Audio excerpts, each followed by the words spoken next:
Voici la petite vidéo de synthèse sur l'encadrement d'un nombre décimal.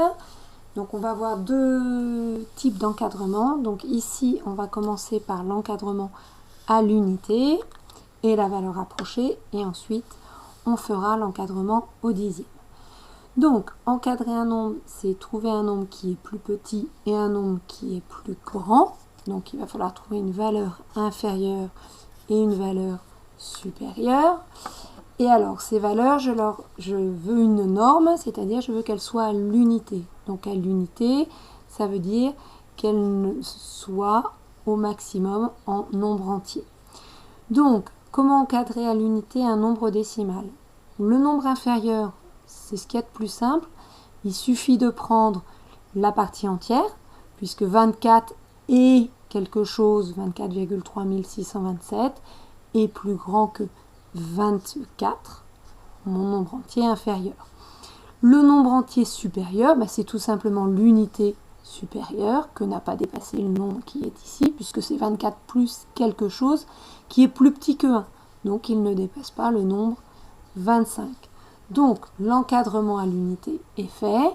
Mon 24,3627 est compris entre 24 et 25. Donc, pour l'encadrement à l'unité, vous l'avez ici. Maintenant, si je veux maintenant trouver sa valeur approchée à ce nombre, c'est-à-dire quel est le nombre entier qui est le plus proche, est-ce que c'est 24 ou est-ce que c'est 25? Je vais le faire avec un schéma, mais après vous le ferez effectivement que de tête.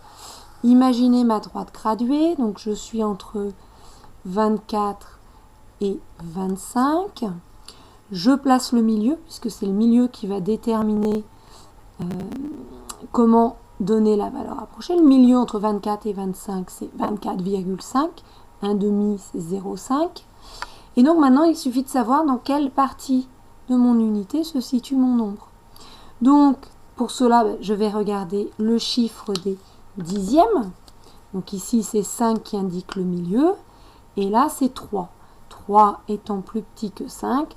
Donc mon nombre qui est ici va se situer dans cette partie-là. Si j'avais eu un chiffre des dixièmes supérieur à 5, j'aurais été dans l'autre partie. Donc comme je suis dans la première partie, je suis plus proche de 24 que de 25. Donc ma valeur approchée à l'unité, c'est 24.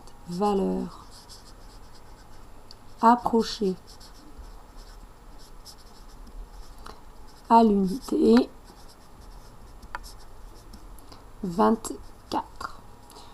On fait un deuxième petit exemple. Si je vous propose cette fois-ci 37,654, rapidement on l'encadre donc entre 37 et 38. Maintenant je veux savoir quelle est sa valeur approchée à l'unité, c'est-à-dire de quel nombre il est le plus proche. Je regarde ce qui se passe au niveau des dixièmes, c'est un 6, donc c'est plus grand que 5 dixièmes, ça veut dire qu'il va avoir dépassé la moitié, entre 37 et 38, 37,5, donc il sera plus proche de 38, qui sera sa valeur approchée à l'unité.